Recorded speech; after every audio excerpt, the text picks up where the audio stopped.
জীবনে চলার পথে অনেক অনেক বন্ধুর সাথে দেখা হবে, অনেক সাথীর সাথে দেখা হবে, কিন্তু সবাই কি তোমার প্রকৃত বন্ধু হতে পারবে? আমার দুটো প্রকৃত বন্ধু কাম সন্তান সুলভ আমার চিকু এবং কেটি। চিকু আমাদের অনেক প্লেফুল।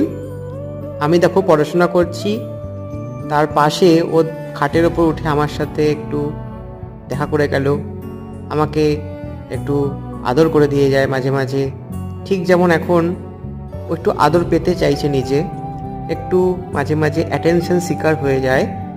মানুষ যেমন উপকারীর উপকার ভুলে যায়, মানুষ অনেক অনেক অসহিষ্ণু হয়ে পড়ে, কিন্তু এই ধরনের প্রাণীরা, বিশেষ করে ডগ, এত সুন্দর সবার বন্ধু হয়ে উঠতে পারে।